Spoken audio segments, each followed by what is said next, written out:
Let's set an intention maybe. Okay. An intention for the dialogue. Okay, I actually have I have something. You have an intention? Yeah. So, we can start. Yeah. You can hit the record button. It's been It's already recorded. It's been Okay, so last night I was talking with a man from my men's group. Uh-huh. It's in town, and Sitting pretty high down again. What? I'm sitting high. Did you sit differently again? No. Sorry, dude. Okay. You've been like really tall for some reason now. I'm really tall. Now it's good, but you keep moving. What about like lowering this? Yeah, exactly. Can you So lower this? you could lower it, here. but you don't want to lower it too much. Yeah, like that. Okay. So if I sit up tall. Okay, perfect. Perfect. Uh-huh. Okay, so I was talking to one of the men that we have this men's group, and we've been going at this for over a year now. And another man from the group he's really been struggling to be in the group and to come along this journey of, feeling and addressing feelings, and he had just decided he was going to leave the group. And my initial thing Reaction.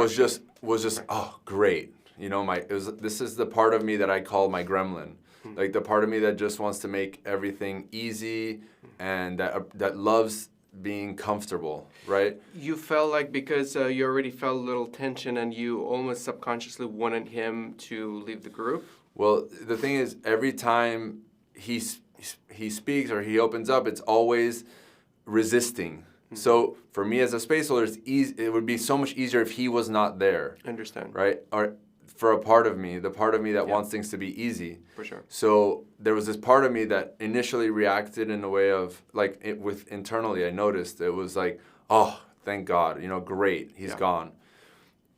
And when I let that part pass, then came another wave, which was no, I'm not going to leave your side. I'm not going to just let go of you.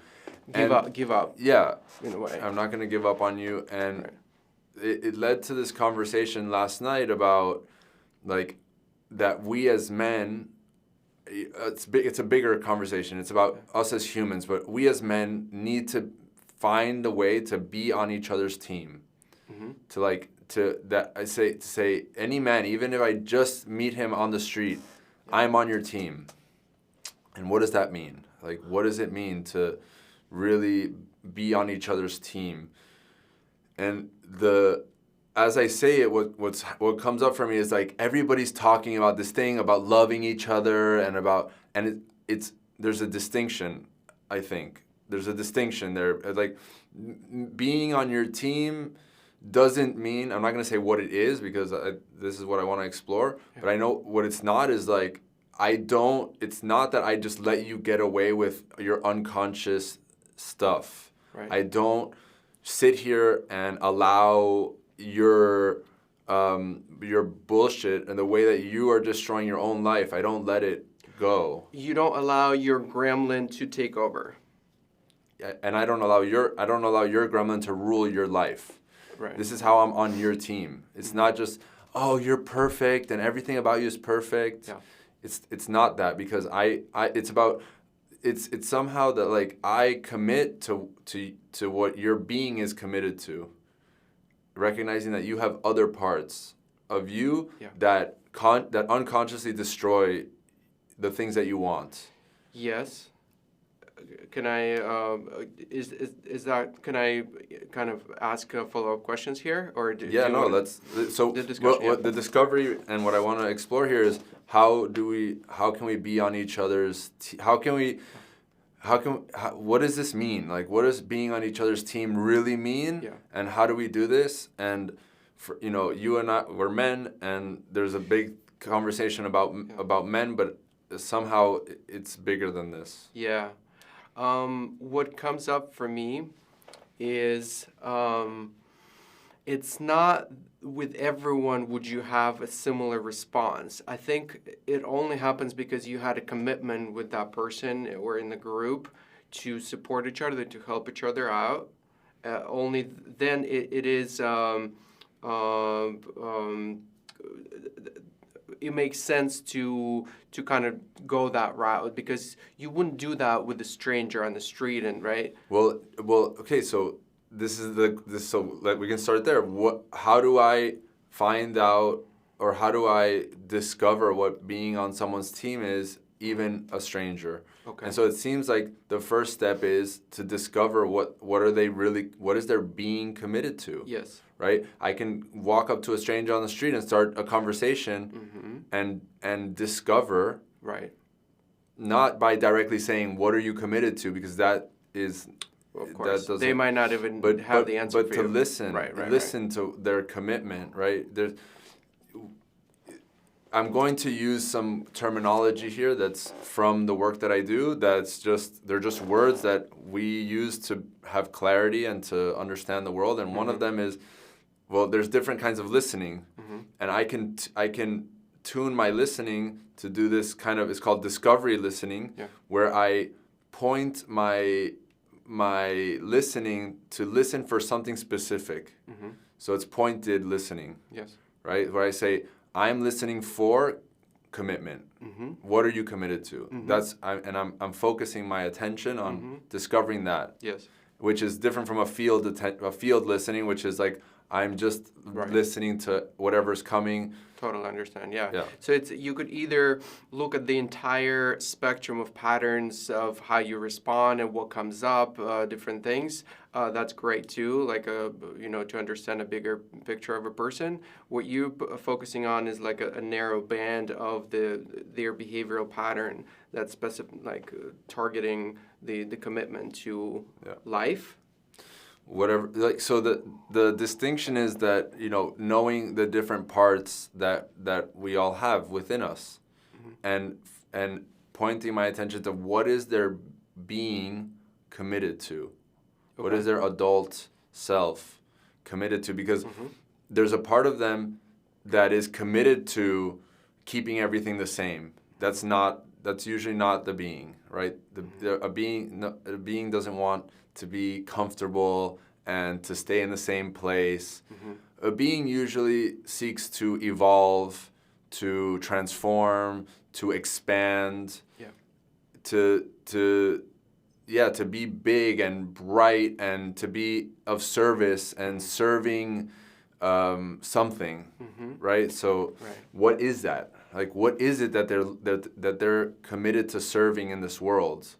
This is like, it's almost beyond being. It's this archetypal force. Like, what is the archetypal force that's flowing through them? Is it related to their essence? No, this is related to their dharma. No.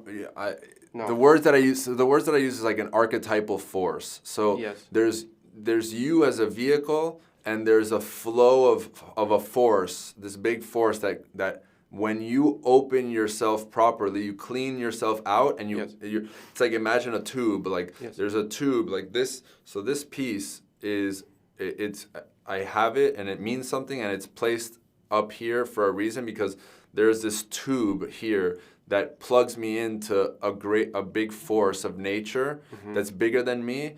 And if this tube is full of shit, it's full of your resentments, and it's full of your projections, and it's full of your stories about how you're supposed to be, and your shoulds, and your then you cannot connect to this force. But as you clean it out, this is doing the work, right? And from my perspective, doing the work about cleaning out your resentments, cleaning out your stories, going into your underworld, and really cleaning this up.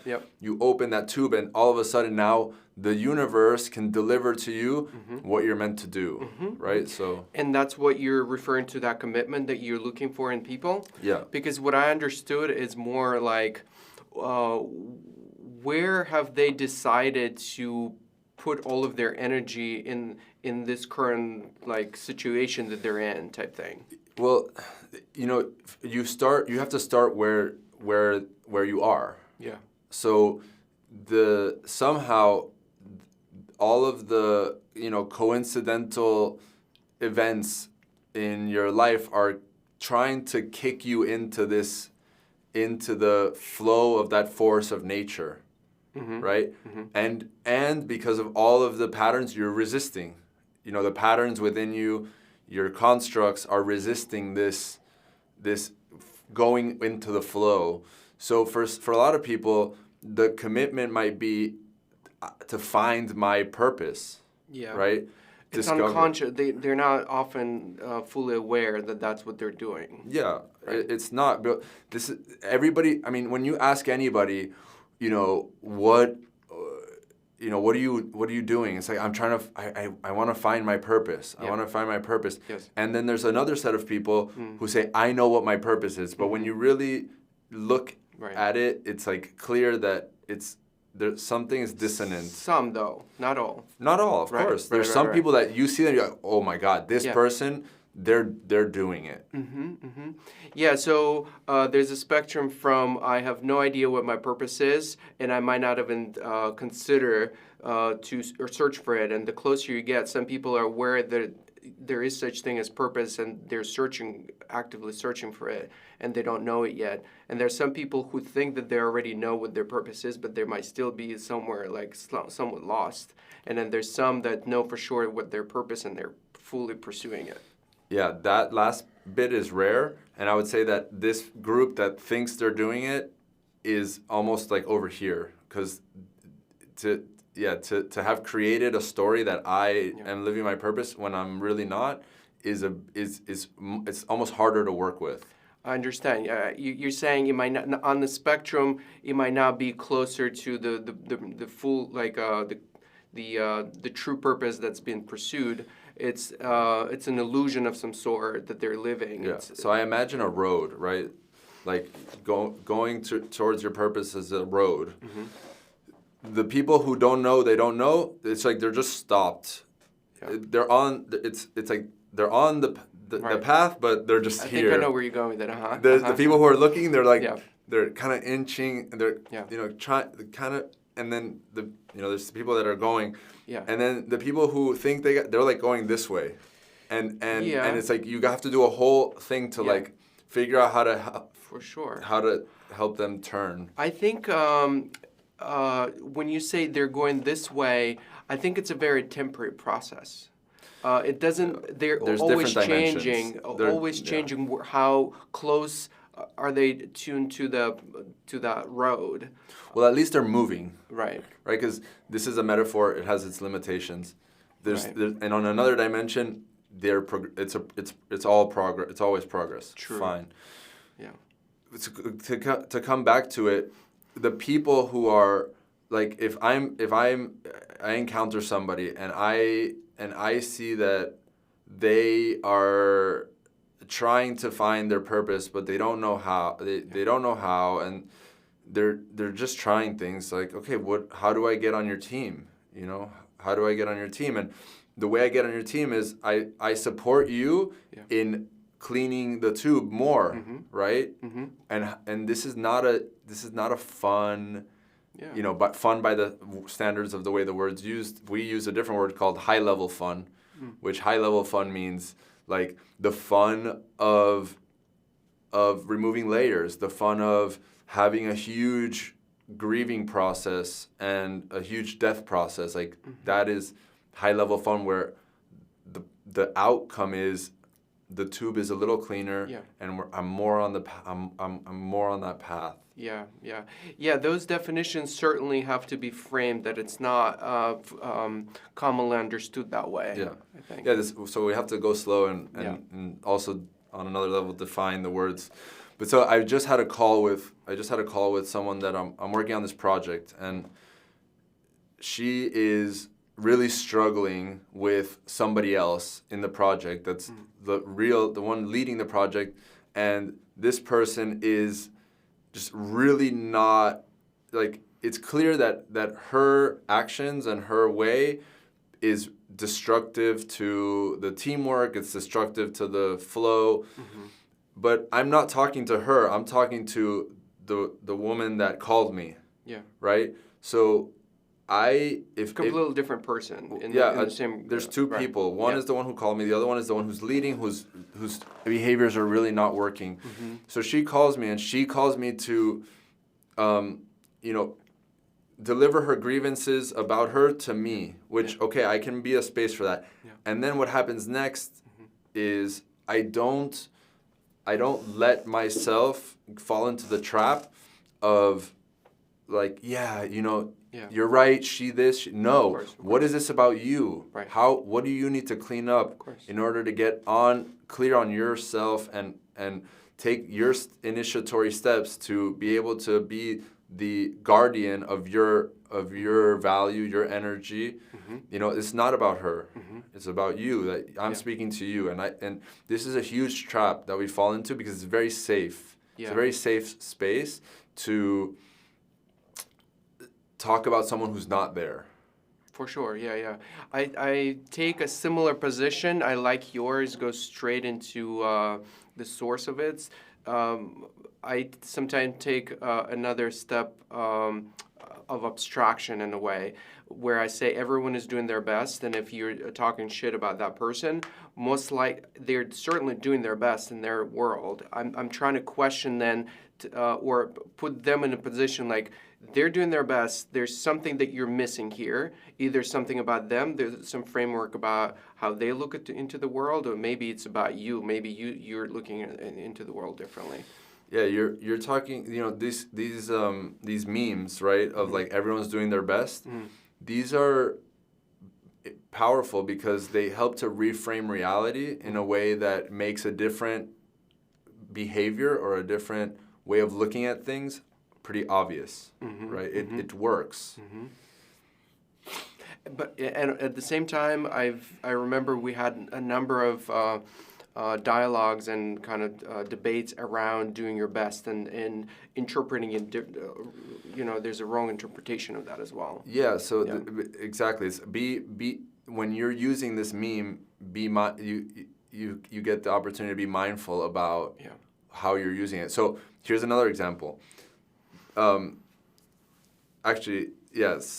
there's this person who loves to reframe the I have to do something to I get to do something. Mm-hmm. And it's always I get to. It's all I get to. Yeah. And I get it. It's like a totally different thing. Mm-hmm. And there's a shadow side to that. Mm-hmm. So every behavior, every meme, everything that we do has a shadow side. Right. And you get to be very, get to be mindful of it, because the shadow side of I get to is it's a very great way to numb yourself to. It's hard. It's very easy for that shadow to hide in those like gray areas. Yeah, because it seems so elevated. Right. And this is the spiritual ego, the spiritual shadow. Yeah. It's really sneaky. Mm-hmm. It's very sneaky because. Right.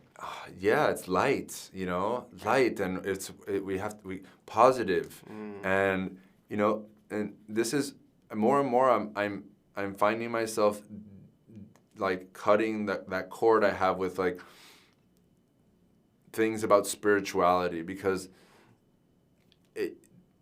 it's like the objectivity goes away, and when I say objectivity, I mean the ability to see the entire spectrum of every behavior or every moment. There's the light side, there's also the shadow side, and to just attend to the light side, I get to, and sticking hard to this get to, and then everybody walking all over me because I say, I don't address the part of this, which is like there's things there are parts of me that don't want to do it. But I have to do these things because they are bigger than me. Yes, and I think also we've touched on that before. I think it was also around this doing your best, but then hiding and then not doing enough and kind of selling off like halfway and not really pushing yourself. Yeah, it's a great excuse. I'm doing my best. Yes, so this. Using it with caution and great awareness that it could be not of service for you. I recognize that I don't have moments where I've used this framework and it didn't serve me, not in a really long time. I've been using it in a very constructive, productive way where I don't feel bad for the events that happen to me ever, and I take events that I would like to avoid or to improve on into account in the future. I just, become aware of a certain situation and I say, I was doing my best in this moment. And area over here, I'm not fully satisfied how this came out. Let me address that in the next action. Yeah, you're talking about somehow not letting yourself be dragged out of the present. That's what I heard. It's like you look at the past, what happened, and not let yourself get dragged over there, and stay here. Say, okay, that was that. It's the best I could do, and I'm not gonna let myself go back there and relive it and shame myself, and I'm not gonna let that, because the thing that every philosophical, introspective practice has the same realization, obviously, because it's just looking at what's there, is that we're not one. There's not one I. There's not one Jeff. There's a collection. There's an ecosystem of different characters that gets activated depending on where you are. So we call them ego states. A state being, it's a state of being. So when I say I, ... I want, or I need, or I can't, or it's which I. Right. And this is really important because everybody's doing their best can be hijacked by the part of you that is not supposed to be driving the car. Right? That it can get, any of these things can get hijacked by, the child part that wants to be praised or avoid punishment, right? That wants to find somebody to do things for them, that wants to, that's a child, right? And there's this inner child thing, right? And there's a lot of fear about stepping into this arena because it's such a big thing, the inner child. Yeah.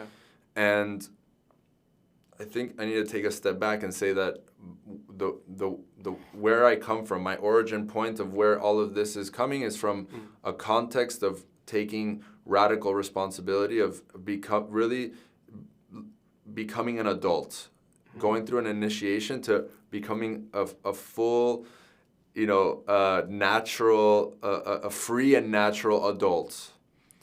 And a free and natural adult, I think, is what people are pointing at as the inner child. It's this adult,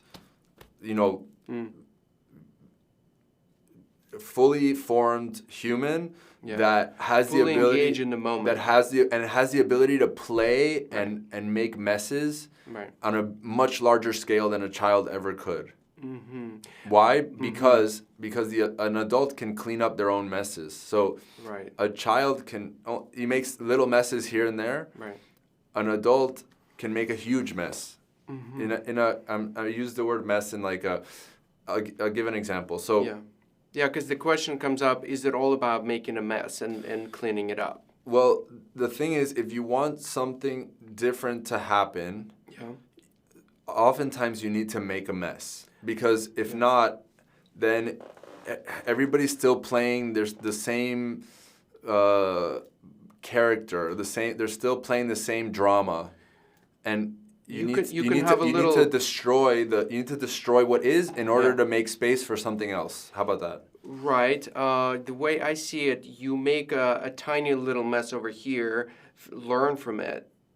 Make as small as possible, but optimizing for learning. Like you don't have to, Yeah, this is a safe way. I'm talking about doing the unsafe thing, which is to say, this whole thing is not working, and to destroy.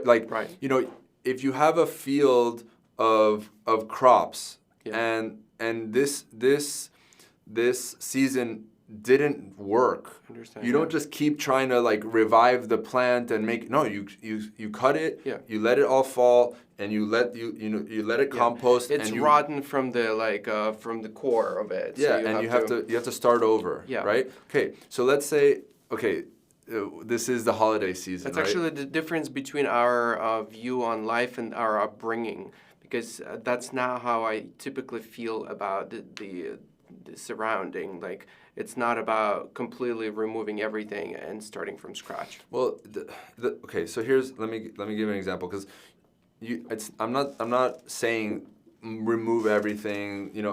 There's elements that will always stay. The soil is still there. It's you're not like pulling out this, ripping it all out. No, you cut down what's not working in a full slash, and you start again. So okay, holidays are coming.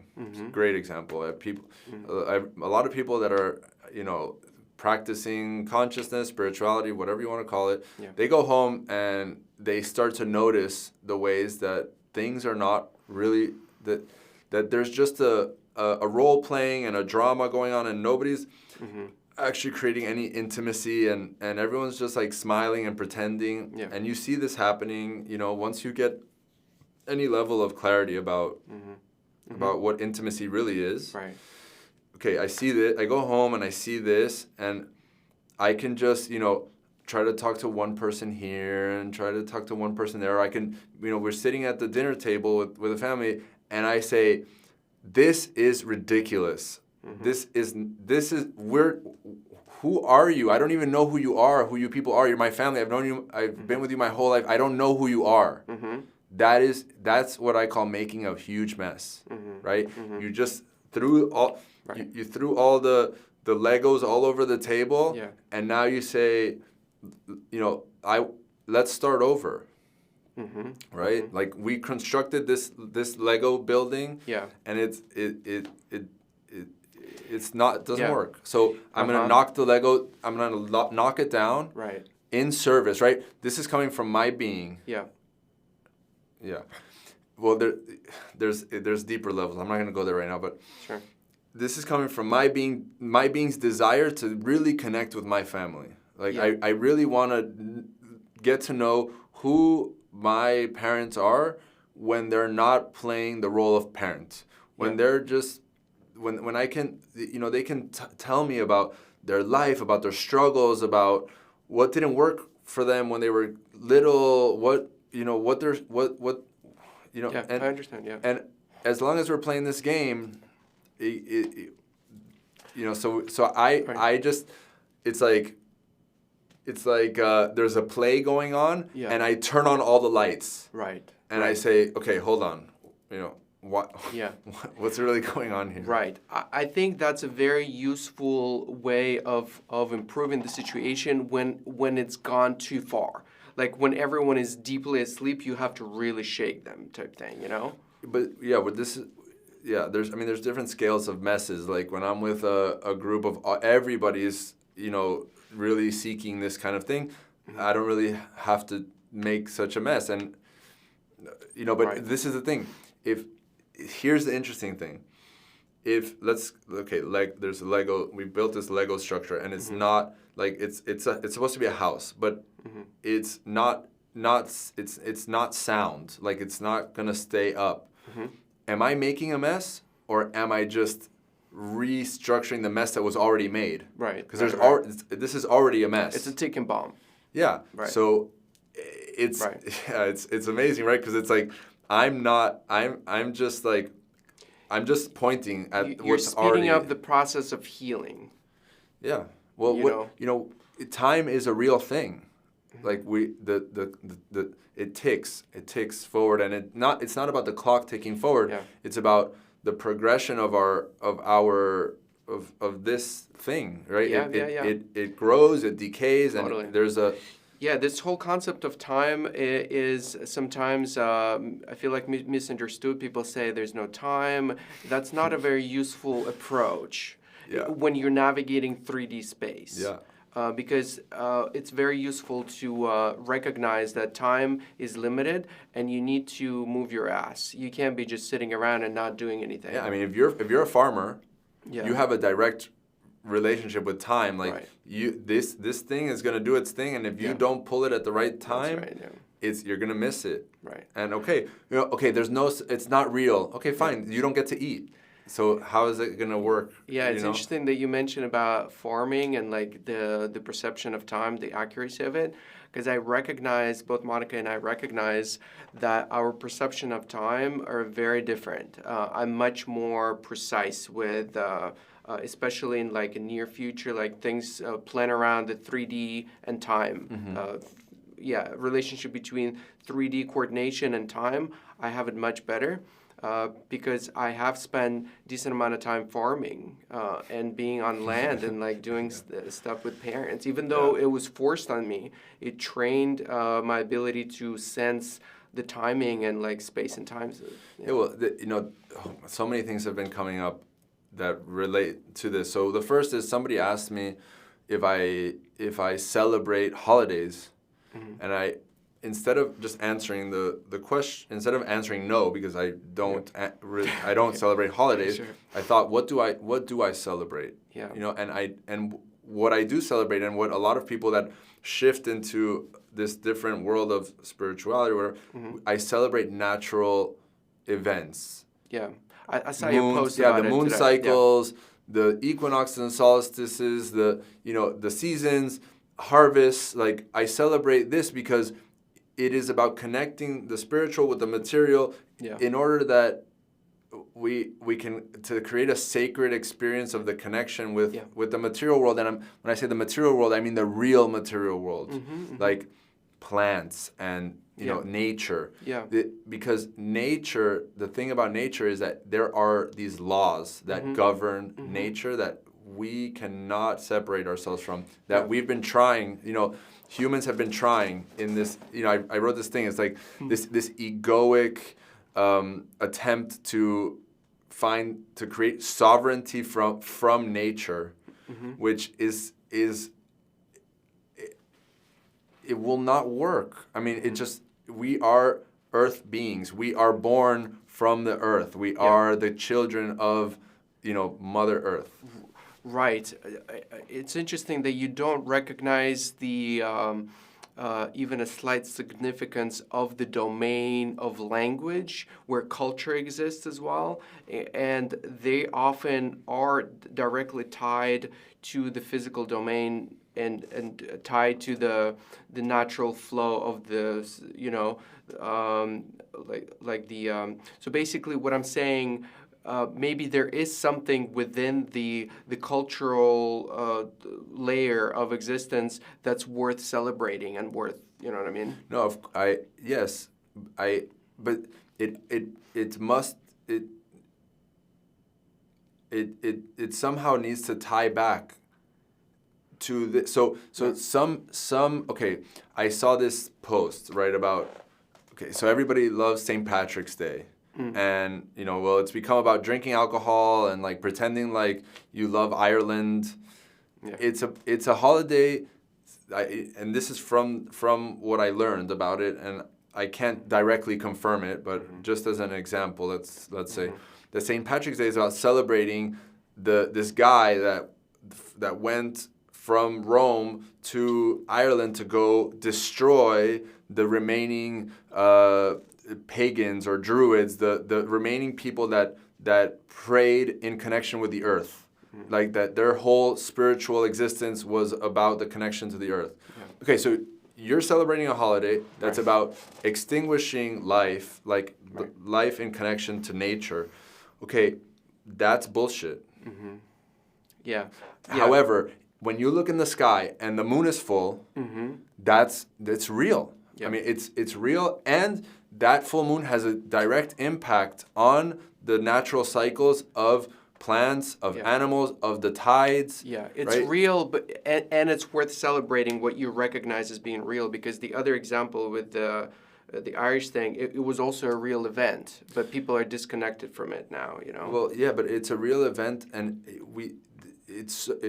there's this thing that it was back then, and we don't even know what it was about. Mm-hmm.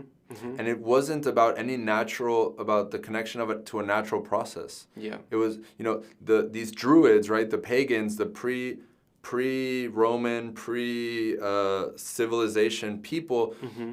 all of their holidays Mm-hmm. were connected to celestial processes or earth processes. Like they celebrate harvest, they celebrate the way that the sun and the moon and the earth demonstrate the cycle of life. Yeah.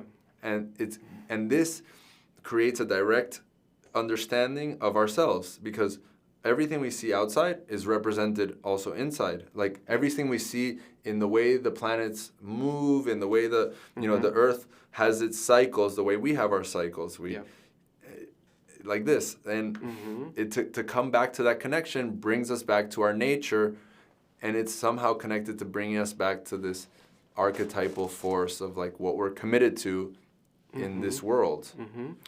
Yeah, so I recognize that you're putting a lot of intention into basically, yes, healing, but the approach that you take is clearing what so basically clearing as much as possible until the point where there's nothing else to clear. Even like, what do we celebrate? Clear all of the holidays and only choose the ones who really make sense, and we can go down to the source of the when did it start, and then if that source still makes sense, then we keep it. Because the best way to resolve, or I mean, not the best, but at least one of the ways to resolve a big problem that you have no control over, you don't know how to, like it's a big problem that you have no clue what to do with it, is to go back to what worked before.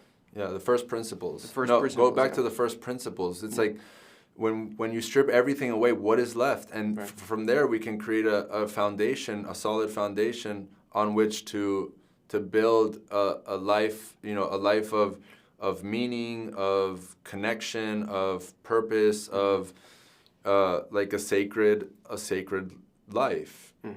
And I've been so here the thing is, my friend gave me this book. It's called The Natural Order of Money. And you'd think, oh my God, well, Jeff and money, like what? There's a part of me that didn't even want to read this thing. Yeah. But when I opened it, what I read was about how we can look at nature and the natural laws and the natural order in order to make this make sense and create a financial system that keeps people intimately connected back to nature, right? Because we've slowly and somehow deliberately tried to remove ourselves. Yeah. In this book he talks about this distinction between the real economy and the service economy. Real economy is, growing food, hunting, fishing, logging. I understand, right? Yeah. And so it's about food, fuel, and then minerals. Right. So minerals, and bartering, assuming that it's only bartering. But it's part of that, right? Because it's about economy. Economy is about bartering. Well, the big distinction that you're trying to place is the real economy and the... Oh, from the service. Well, the service economy is anything else that's not about producing energy. I think money exists on only a service, because once you introduce money, that already means that it's that's not a physical thing. Yeah, well, so it has to be a barter. Exactly. We can talk about that, but I just want to make a distinction. There's the real economy that's about producing what he calls energy embodiments. So food, fuel, these are energies that support doing other things. So the farmer extracts energy from the earth through the form of food. He consumes some of that energy that helps him to then create more, because he needs to sustain himself so that he can then produce more. And it's he produces more energy than he consumes. Yeah, sure. So fuel, the people who unearth fuel and the people who unearth minerals. This is a little less makes a little less sense, but these minerals also propel energy and like transmit energy and all these things. But More subtle layers, you're saying, of physical reality. yeah, Yeah. I suppose. But the service economy produces no energy. It does not produce energy. It just creates these derivative economies, these derivative services and products. And the reason we know this is that if the real economy, if something happens in the real economy, Yeah. the service economy comes second. Sure. It's by natural law, That's true. it will come second. It If still there's no doesn't food, prove, though, that it doesn't generate new energy. So give me more reasons. it may propel the energy somehow, or it may transform the energy somehow, but it does not create energy, because if you don't have this you can't have those.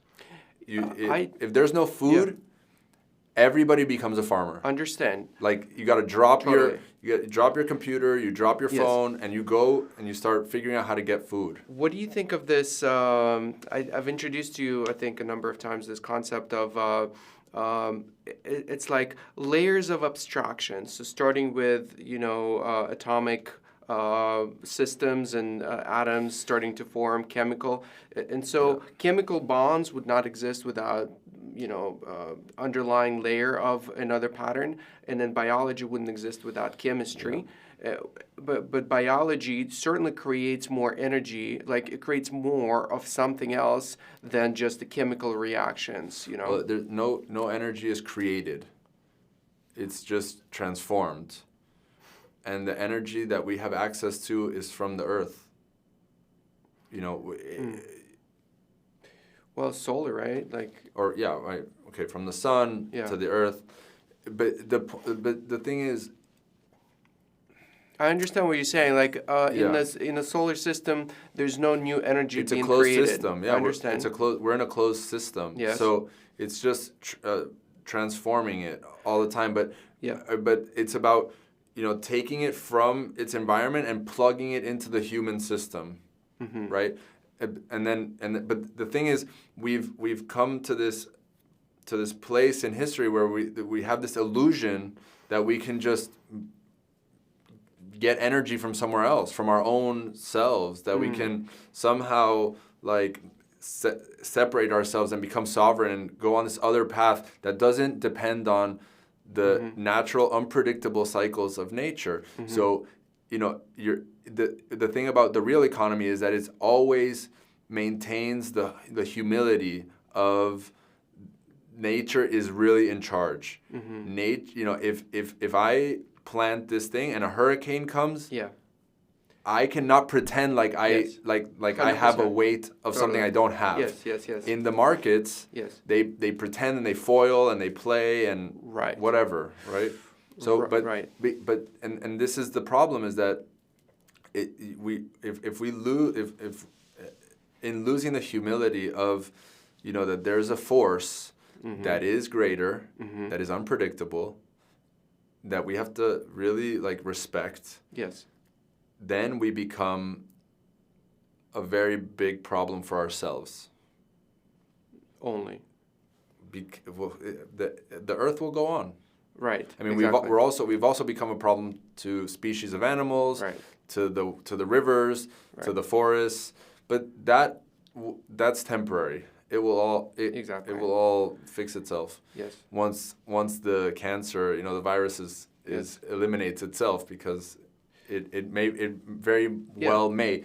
And there's this really cool thing that I saw about the difference between us and other animals, is that we have somehow accessed an ability to decide whether to honor nature or not. Yeah, including our own nature, right? So coming back, we are the only ones who can live outside of our purpose, our real purpose. Yeah, I mean, I think once the ego appeared, there are all kinds of new things that diverted from without questioning, just do what it And I'm not saying that being a service economy person is a bad thing Yeah. or wrong. Yeah. I'm just saying, be really like Right. Make sure that it's creating or it trickles down to the physical reality that it's actually sustainable. no, just make sure that you realize and remember that there's some way that you do not forget that there is a force that is really big and that you cannot supersede. Right. You know, you cannot supersede the force of this planet. Right. You know, okay, yeah. well, yeah, we get on a rocket ship and we go to the next Yeah. one. Like, we'll see how that goes. Right. I think so. I think that there's the whole notion of controlling nature, that ego have been in business of creating more control over unpredictability of nature. Yeah. And I think there's value in that. I think there's value in creating a sense of safety. Obviously, it's a fleeting thing, but I think you could certainly create a safe container in which, for long periods of time, you don't have to worry about a tiger attacking you or something like that. Yeah, I'm not. You know, I'm not saying that, but I want to come back to the intention, which is how we can all get on the same team. Yes. Right, and so in some way this is connected, which is that to be on the same team, we must all be able to come back to this, to the natural, to the connection to this natural force, the natural order. Right. That you know, we as humans are all in relationship somehow. And we are all in relationship because we are all on this earth. We are all here. And we are also in relationship with the here. And we need to take care of it. We need to take care of it. And get on the same, like, not get on the same team, but realize that we are on the same team. That there is no way for us to actually be on different teams. Yes. It's not real. I like this analogy of a spaceship where everyone is not a There's no passenger. passengers. Exactly. Yeah. Right. That's when I do my spaces. I think I said this to you. It's like we are on a spaceship and everybody has a job to do here in order for this spaceship to fly. Right. Yeah, I haven't heard. I've heard it from the French astronaut who went into space, and that was the kind of the aha moment that he received when he looked at the Earth. Yeah. Yes. Exactly. So we're all on. Yeah. Love that, because the distinction is an airplane where some people are flying and some people are just sitting there, like. But that's it's slightly different because to really be on the same team, everybody has to pull their weight, do their job. Yeah. Because a spaceship cannot afford to have any extra slackage weight or right. any, Yeah. And so if someone's not pulling their weight on the spaceship, what do you do? Right. You say, hey, you call them out. We need you here. This Right. matters, right? Right. And some there's different avenues to try. One of them is reframe the reality such that the behavior becomes obvious. Right. Right. This is this we are on one team. We are one thing.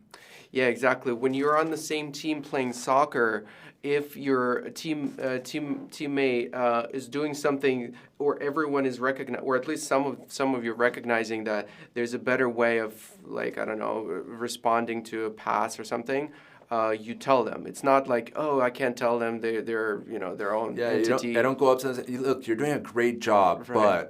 but it's just like, no, look, this thing is not like, right. Exactly. let's go, come on.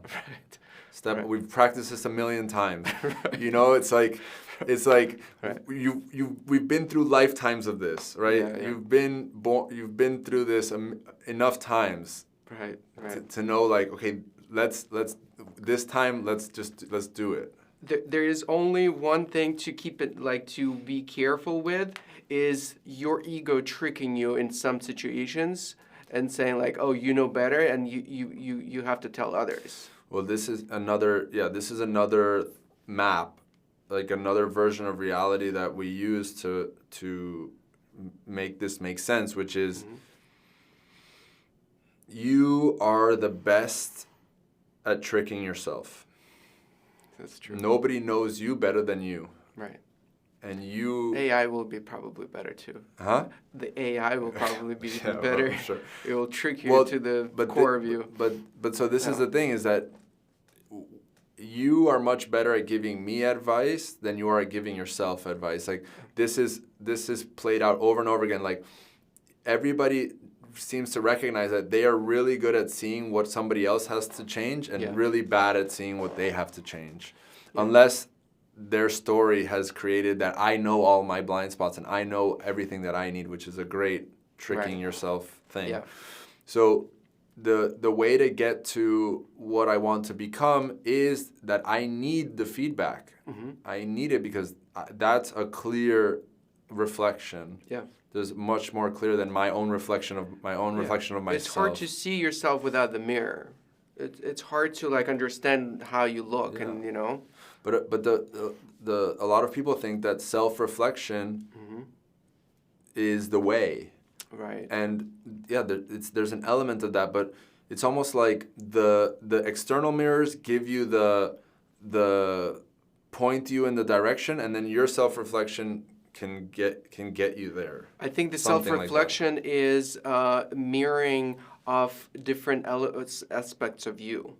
When you're reflecting of yourself, you're like inner navigation, right? Like distinguishing my different parts and knowing, being able to recognize which is my child part, which is the part of me that wants to compete and make us separate myself from other people. Right. The part of me that we have this other part called the parent part, which is the one that thinks that it knows the way things should be or have to be, and it praises and punishes others and self. I'm doing such a great job. Yeah, it's like a parent part tending to the child part. Yeah, which is like there's this whole ecosystem, and the self-reflection is about learning this ecosystem. Right. So going back to the first thing I said, this man said he wanted to leave, and I could sense the part of me that said, "Oh, great." Mm-hmm. And then this other part of me stepped in and said, "No, I am on your team." Mm-hmm. And that is the part of me that I want in the driver's seat of my life. Totally. And that I want for every other person in this world, that they can discover the part of them that says, "No, I am on this team. I am on Team Earth." Yes. And to what point will you persist to have, let's say, that person being on your team? That's a good... Well, they are on my team. That's how I see it. Right. So last night in this conversation, the guy that I was talking to, the man I was talking to, said, "Okay, I want to try an extreme example." Mm-hmm. And he said, I hate Donald Trump. Mm-hmm. I hate him. And I don't know how I could get on the same team as him. Okay. So I said, "Okay, what do you hate about him?" "Well, he's narcissistic, and he is, I don't know." Yeah, there's a lot of things. A lot of things, and I said, "Okay. Yeah. In what ways are you narcissistic and this other thing?" And he stopped. He's like, "Oh my God, how could you do that?" And then there was a part of him that was going to try to step in and resist this question. Right. But he already has the inner navigation because we've been doing this for so long. He goes, "Oh my God," and he said, I don't know. Can you tell me?" Because and so he has this. So I reflected back to him, "You do it. You're a narcissistic in this way, and you in this way, and this way." He goes, "Fuck, you're right." Mm-hmm. And what happened is now you and him are on the same team, because he is a reflection of you. Mm-hmm. He was only able to see this narcissistic qualities because he has them in him, and he is recognizing those qualities in Trump. And we all have certain narcissistic qualities. We all have these different qualities because we are all on the same team. Mm-hmm. And now that now this, this archetype of Donald Trump became a mirror that helped him to see himself more clearly, and now they're on the same team. Mm-hmm. And what is that? How does that change the relationship with him and Trump? That he's not an evil over there person anymore. He's a human. He's a human. Like he is I am a human. Yeah. And now we can be on the same. It doesn't mean I have to agree or like this person, but now we're on the same team. How does your behavior changes in situations where it's related to this person? Let's say. I mean, imagine what kind of different. What new? This is an extreme example of somebody over there that you'll maybe never talk to, or, but now let's say somebody brings up this person in a conversation. It no longer becomes a battle. Now there's space, right? Now there's the spaciousness to just be in connection and not create a situation where the person who's talking about this person is now on the other team. Now we can stay on the same team and we can explore. Just explore. Right? It's like I imagine sometimes two teams on opposite sides of the field, and it's like how do we walk to the other, like just walk to the same side of the field, and it's oftentimes just like to expose your strategies. Yeah. Because if I tell you what my strategies are, then we're not playing against each other anymore.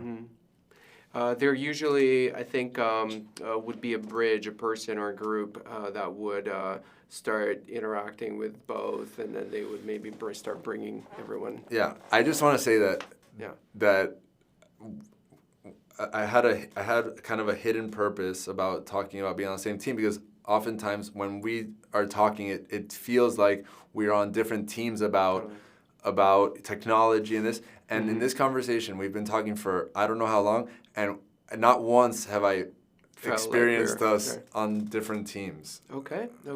I mean, it's certainly something about both of us. Well, I'm saying I've not had the experience of the part of me trying to say no, or it's been amazing. So somehow just bringing up this topic has created an ecosystem for us to explore on the same team. I've certainly recognized also the change that you've gone through around this idea of us taking two different sides. I mean, it is useful though to take different perspectives and bring them into the table and see what actually makes sense. And consider each one of them as valid at the beginning before you really deeply look into it. Because certainly before we would create a very how would you call them? Yeah, just it's like like just opposing. Like kind of just two. To like a rugby thing of like a scrum, like I'm pushing this way, you're pushing that way, and we're just, and it's like and it's like this time it feels like we're both pushing in the same direction of and but also check this out, we haven't spoken about technology yet. That's part of it. It's not my perspective maybe have always been underneath the same as yours. My interest in technology that maybe you haven't considered. That you know what I mean? To go deeper into how are we on the same team? Right. Because whenever we argue, there's no truth.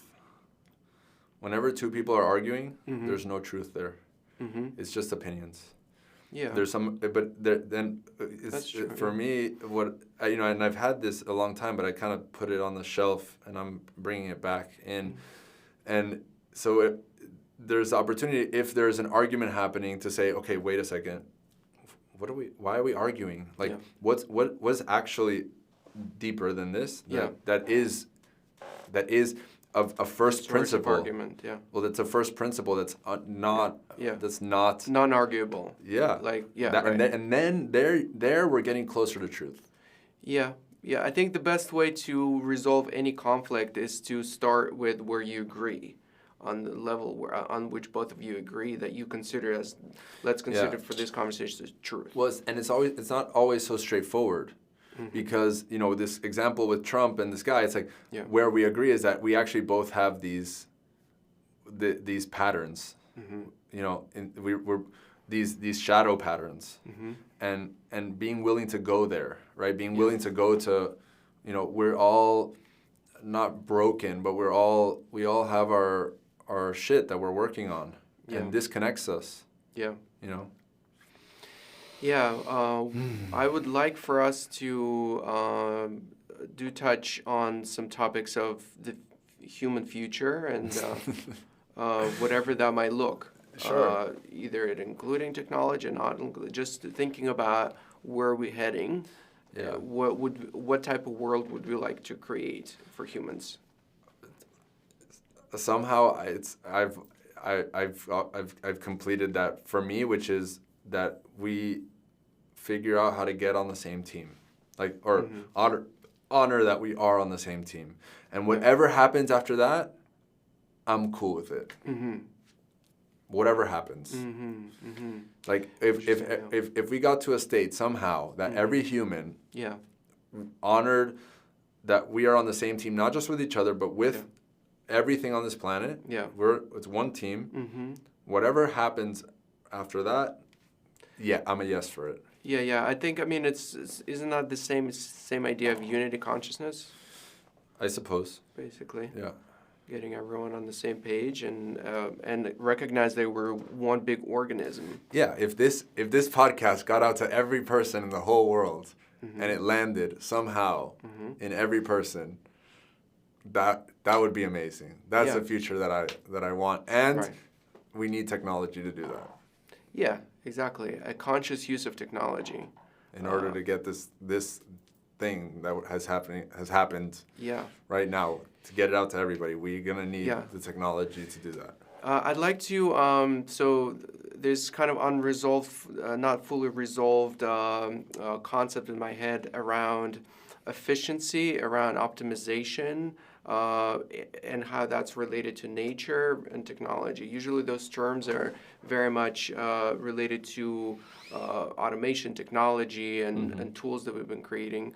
But at the same time, I also see nature being very optimal thing that distributes energy very efficiently. So the word efficiency, I think, is never really used with nature. But I see myself like seeing that efficiency process happening in nature. How do you think about it? Like, how would you call nature efficient or optimized? And maybe let's find the distinction efficient and optimized. I see nature as being what it is, and I don't know. You know, I don't know. That's one of the qualities. It is a reference point against which we can measure a subjective version of these words that you're talking about, right? It's like the gold standard. Yeah. It's the gold standard. Is it efficient? Yes, because in this world, as a relative measure, it is the most of this thing that you call efficiency and optimized. Yeah. Because it is what we are in. So it is the most optimized and the most efficient because it is what we are in. So, you know, my life has been about this barefoot awakening. Yeah. Whatever. Yeah. And I love the way that I just come up with words. But the thing about being barefoot is that you're channeling. Yeah. The thing about being barefoot is that we were created, this body, the data that creates this body was created with an assumption. And that assumption is that we would always, or very often, more than not, be directly connected to the earth. And the earth is a battery. The Earth, I mean, it's a lot of things, but it's also a battery. Yeah. There's the positive charge in the sky, in the atmosphere, and there's a negative charge on the Earth. And so... Or underground. Huh? Or underground, I think. If you touch the Earth, there, yeah. if you touch the Earth, you're connecting to the negative pole of this battery. So every process that goes on in our body creates a positive charge. Digestion, wound healing, sickness, thinking they all create positive charge, an oxidation. So as the result of the chemical reactions in the body create a positive charge. Yeah. Cool. If that positive charge is not neutralized, we get these inflammatory states like disease. We get disease. And how do you neutralize it? And how do you neutralize it? Right. Well, there's all the fads now of antioxidant, things. You got acai and blueberries and chocolate and red wine, but all these things are like little drops in the bucket. Yeah. Right. But there's a simple way. You just plug into the earth, plug into the battery, and you get a full supply of negative charge through your body. It's an electric charge. Electric charge doesn't require direct input. It can transfer through your skin. Right. Because your body, my body, human bodies, all animals were created with this assumption that we would be connected to the earth. So it said, okay, how do we do this? And okay, so the chemical processes will create positive charge and then it'll be neutralized. Yeah. Okay. So makes sense. But then we've destroyed, the human beings have destroyed this sacred connection through rubber on the bottom of the shoes, elevated beds. Well, it started with just forgetting that that's what it is. And no, it's not about forgetting. I mean, yes, but they just disregarded this whole thing. It was this excitement. Like rubber was created, how exciting, and then they put it under the shoes, and wow, this really does something, and it creates. It's funny that I'm saying this. It creates an efficient process for creating shoes. An efficient process of creating shoes using rubber, you're saying? But it destroyed the efficient process of being a human. Right. And this I've shared this with you before, that there's this masculine force that seeks efficiency in the unnatural. And somehow forgets the feminine part of the connection to the earth, to Mother, that is the real source of efficiency. We talked about the example of pottery. Yeah. That pottery was among all the other jobs in original cultures was the women's job, and the women knew that they could bring the wheel in, but they didn't, because it was a sacred process, and it was about connecting with the clay and with each other. And then when the men took over the pottery job, they said, we can do this faster, we can make more, and then we can trade it, and it'll be great. But efficiency at the cost of... Right.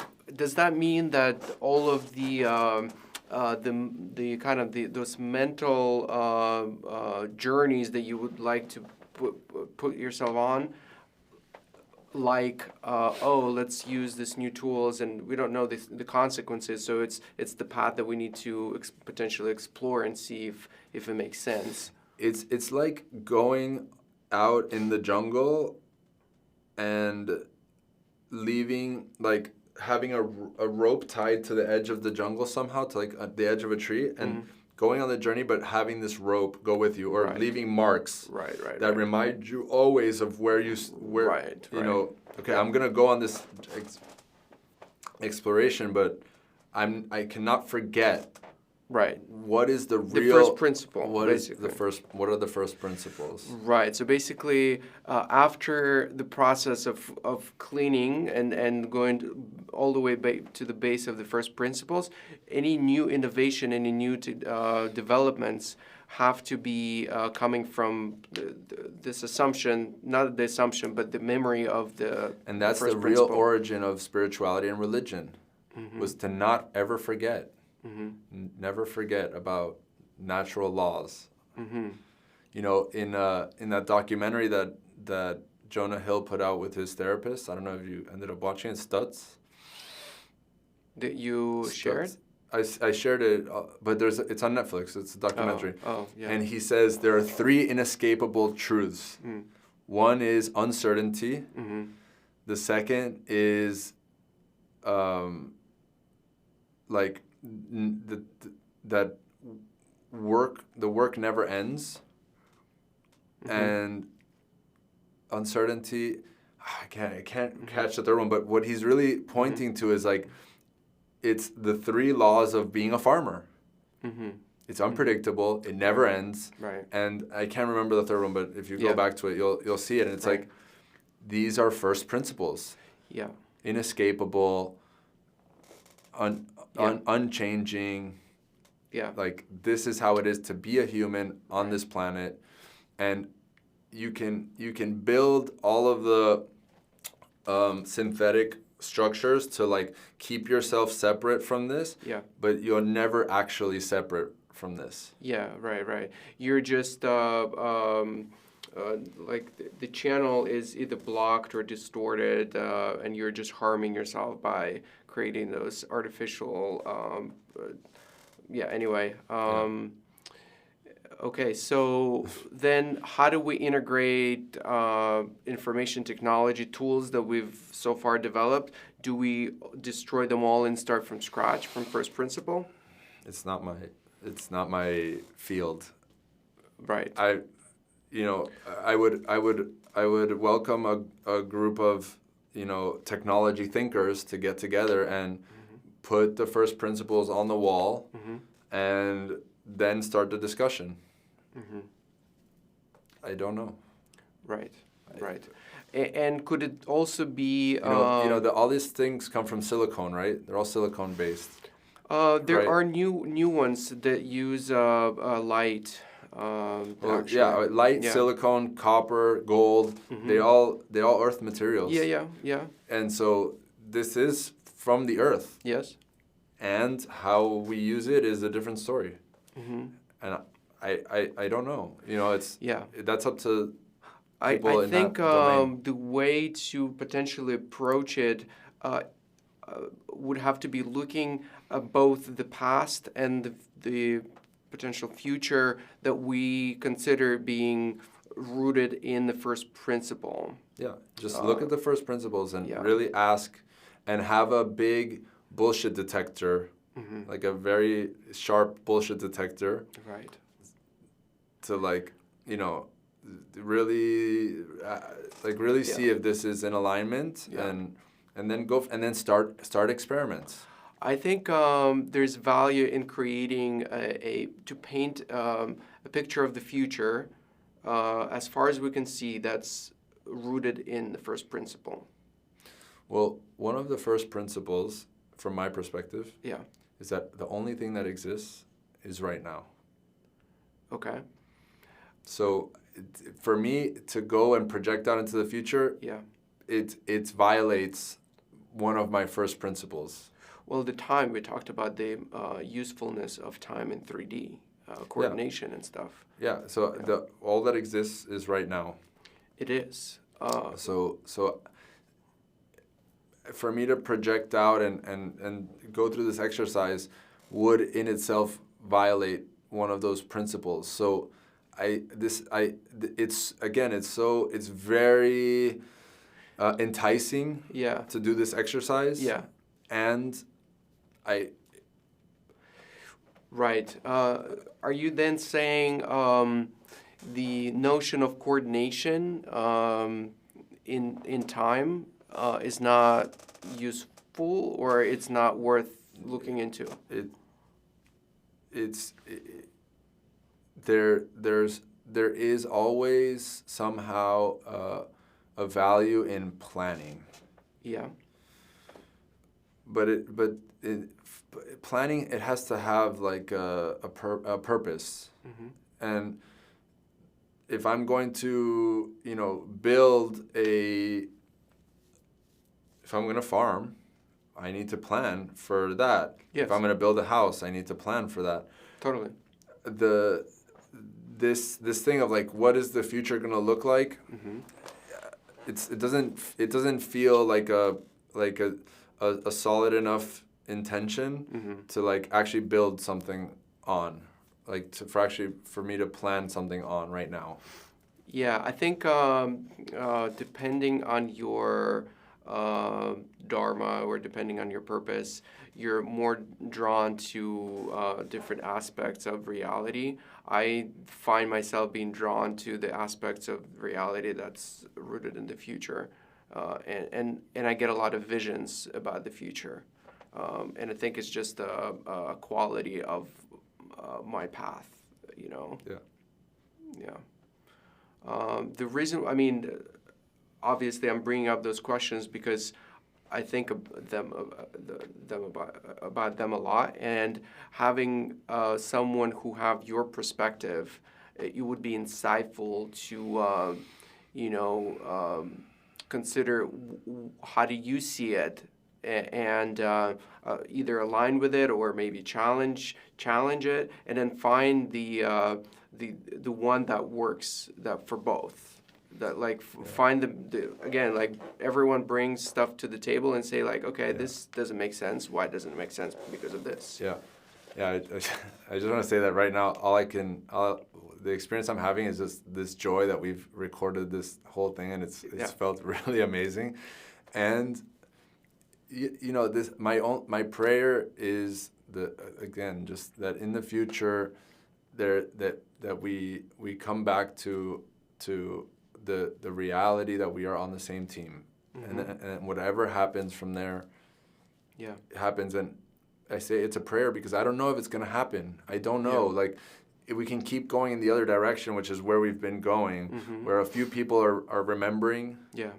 You know, I love this word remembering, because it's like it's all we really have to do is remember we're on the same team, remember what we are, remember nature, remember the first principles. Yeah. Some of us are remembering, and some people are continuing on their path to try to somehow separate themselves from all of this, from nature. And you're saying sometimes you not connecting yourself to the hope of the process, like hoping that it's going to be this way or that way. It's a prayer. It's just a prayer. It's what I'd like, and what I see is a path to something different, something more efficient, more useful. Because all we have to do is align ourselves to the most efficient thing, and then everything downstream would resolve itself. Yeah. And I don't see it happening, and so you don't see it happening. I don't glimpses of it. That's what I'm saying. There's like, but in a large scale, I just see more separation, more war, more fighting, more hunger, more destruction, more extraction of resources without a regenerative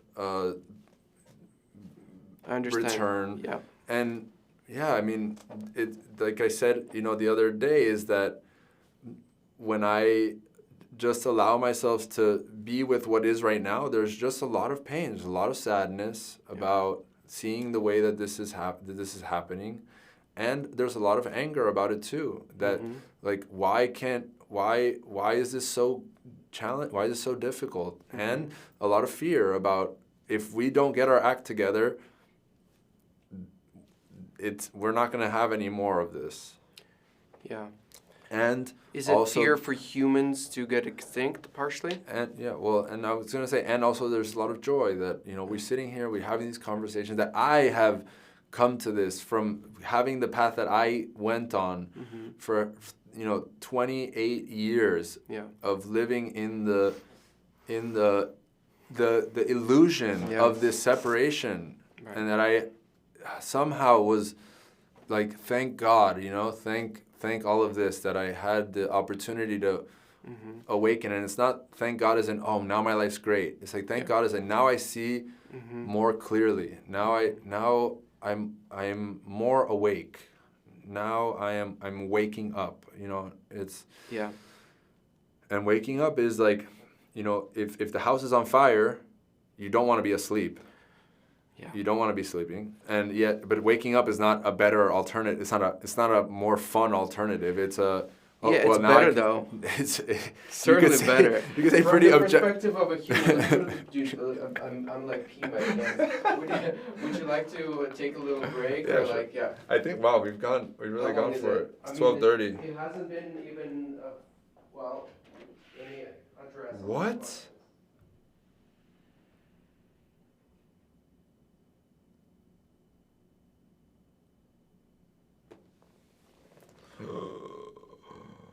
Holy shit.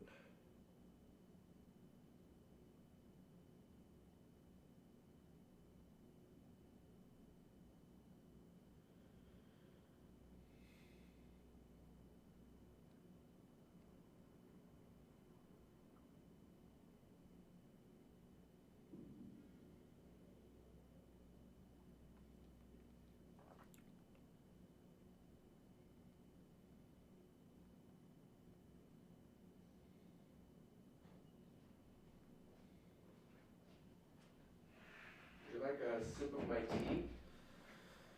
Um, Indian chai. oh, I don't know what to do. Tell me. Haya just called me twice an hour ago and sent me a message that because her mom just flew in yesterday or 2 days ago, Mhm. and I was with her. I was with them. I got to meet her, Yeah. and she just said that she just passed away, Oh wow. and I don't know what to do right now.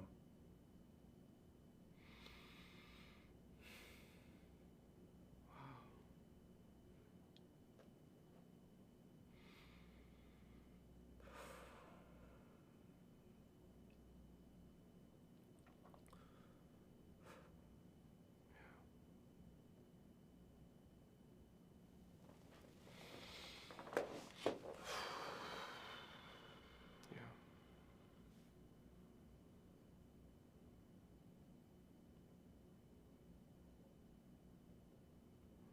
I think you should call her back and maybe try and go see her.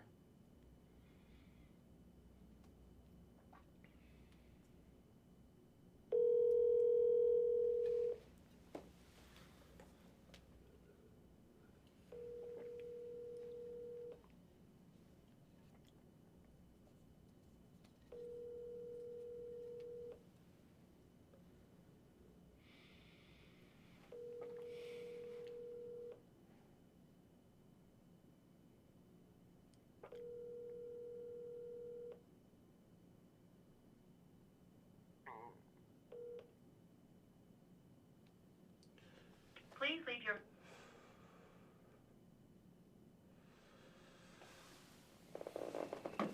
Yeah, it's heavy. Yeah. Whoa.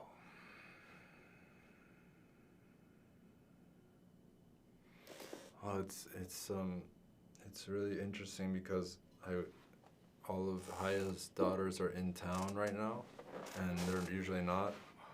And I was there with them at the house, and the grandma arrived, and they were like all sitting there talking, and the conversation was so, you know, like the way it gets with families sometimes. And I got the opportunity to sit with them and like facilitate a big healing process for them to communicate in a new way. And when the grandma was just sitting watching, but I feel really glad that I got to support a process by which she got to see them interacting in a new way.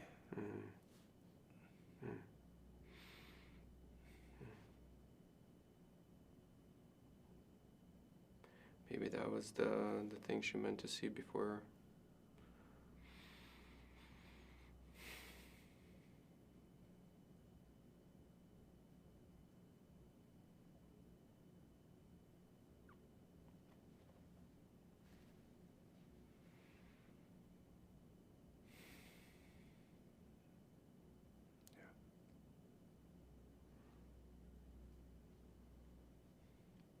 Yeah. think let's call it. Yeah. That's good. Yeah. Thank you. This was this was a very pleasant dialogue, and definitely didn't feel like clashing of any kind. We really explored together different topics, and yeah, optimized for learning, optimized for expanding our awareness. Thank you.